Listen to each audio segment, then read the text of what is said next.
In this video, we're going to do some extra examples solving inequalities that involve quadratic functions. Okay, so the first one we're going to see is from a graph. So here we have the graph of f of x, which is the quadratic function. Okay, so y equals f of x is this blue graph. And the green graph is a linear function, which is y equals g of x. Okay, and we want to solve some inequalities that compare f and g. So what we want to do is look for, so for the first one, we want to know where is f of x less than g of x. So what this is saying is where, for which x values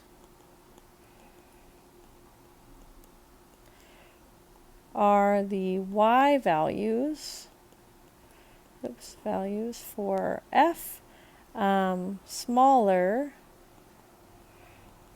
than the y values for g. Okay, so that's what it's looking for. So you want to look for where the y values of the parabola are below the y values for the line. Okay, and that looks like this interval here. So let's just point out where these graphs meet. So this is the point -1, 1. And this other intersection point we can see is the point 2, 4. So between x equals -1 and x equals 2, we can see that the green graph is always above the blue graph. So that means that the y values are bigger than they are for the parabola. Okay, so that means that the solution set here is going to be not including, because I don't want to, so the intersection points, so maybe I'll just write over here. So f of x is equal to g of x at that point and at that point, right? So the intersection points are where they're equal. So we don't want to include those here. So f of x is less than g of x in the interval from -1 to 2. Or you want the x values that are between -1 and 2. Okay, now similarly, part B is asking where are they less than or equal. So that's going to be the exact same interval, but here we're going to include the endpoints. So this is going to be -1 to 2 including, okay, which is -1 is less than or equal to x, which is less than or equal to 2 in the inequalities notation. Okay, now in the part C, we want to know where is f of x bigger than g of x. So we want to know on which intervals or interval is the blue graph higher than the green graph. Okay, so that's going to be when x is less than -1 or bigger than 2, right? Because here the blue graph is above the green graph. Okay, so in interval notation here, this is going to be -infinity to -1, not including -1, and then from 2 to infinity. And we're going to union those two things together. Okay, so from the graph, you just want to look for which graph is higher where. Because if it's higher, it means that it's going to be bigger in the inequality. So you want to remember that the g of x and the f of x, those are the y values for those functions. Okay, so that's why you're always comparing the y values. Okay, so now let's try this one over here. So we want to solve 5x squared is bigger than 6 plus 5x. So the first thing I'm going to do, again, we always want to compare to 0. So I'm going to move these guys to the left-hand side. Okay, so that I have 0 on the right-hand side. So that's going to give me 5x squared minus 5x minus 6 bigger than 0. Okay, so that means that I want to find the x-intercepts. Okay, so that means that we want to solve 5x squared minus 5x minus 6 equals 0. Okay, so to do that, we could factor. So if we were going to factor, we would want two numbers that multiply to give 5 times negative 6, so negative 30, and add to give negative 5. So you could think about, okay, what multiplies to negative 30? So that's going to be 1 and 30. Okay, one of them's negative, obviously. 2 and 15, 3 and 10, and then 5 and 6. Okay, those are the only things that multiply to 30. And we want them to be 5 apart. Okay, and none of these are 5 apart. Okay, so these two have a difference of 1. These two are 7 apart. These two are 13 apart, and these two are 29 apart. None of them are 5 apart, so if I make one of them negative, I cannot get them to add to 5. Okay, so that means that this method isn't going to work. So what we can do is use the quadratic formula. By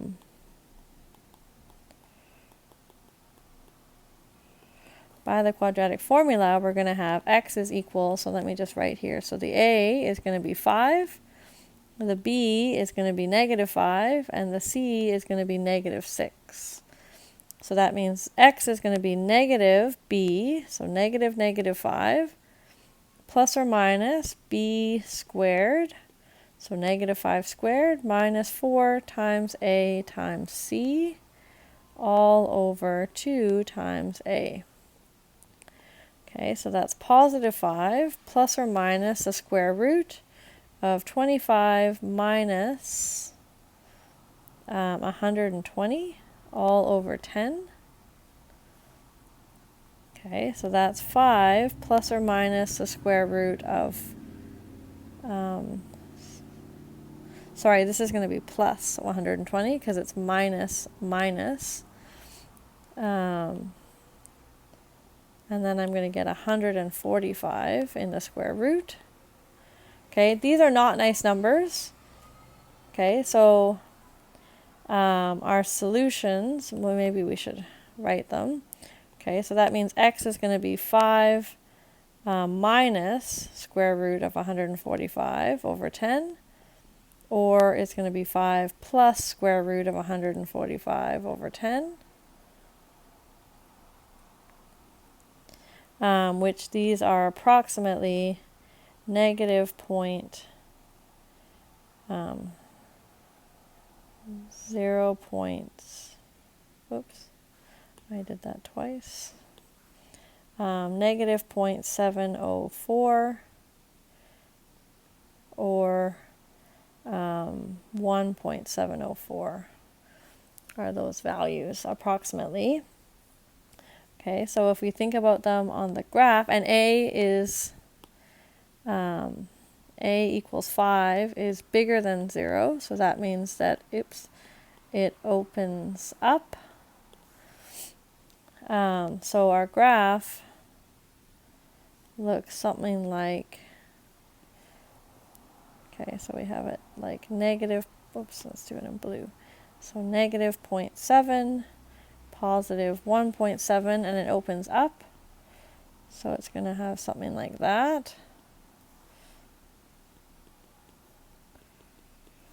Okay, and we want to know, where is this bigger than 0?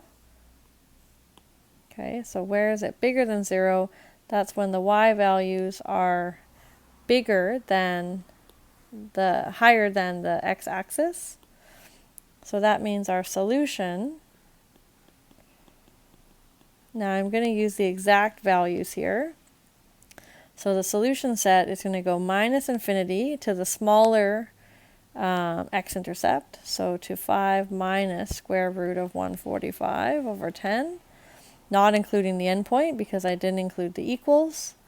And then we're going to go 5 plus the square root of 145 over 10 to infinity. So that would be our solution set here. So it's uglier, but not tough to find. We just need to know where the x-intercepts are and then whether or not the graph opens up or down. Okay, let's try this one. So if we want to find the domain of the function f of x equals square root of x squared minus 1, what we need, so we can't take the square root of a negative, so we need x squared minus 1 to be bigger than or equal to 0. Okay, so we want to find the x-intercepts. So we want to solve where does this thing equal 0. Now this one factors nicely because it's a difference of squares. So it's going to be x plus 1 times x minus 1 equals 0, which means that x plus 1 equals 0 or x minus 1 equals 0, which means that x equals minus 1 or x equals 1. Okay, so those are our x-intercepts. So then, and we know the a value is 1, so that's bigger than 0, so we open up. Okay, so the parabola is going to look like this. Okay, now we also, this is a shifted one, it's also the x squared graph that's just been translated down 1. So the vertex here should be at 0, negative 1. Okay, so this is negative 1, 1. And we want this to be bigger than or equal to 0. Okay, so that's this. So that's going to be these points where it is 0, and then everything above. Okay, so again, our solution set. So this is true on the interval from negative infinity to negative 1, including negative 1. And then from 1 to infinity. Okay, so that's our domain. So that means that, that means that the domain is that interval. So those are all the times when the inside is bigger than or equal to 0. So those are all the x values that we can plug in to our function. So that's going to be the domain here.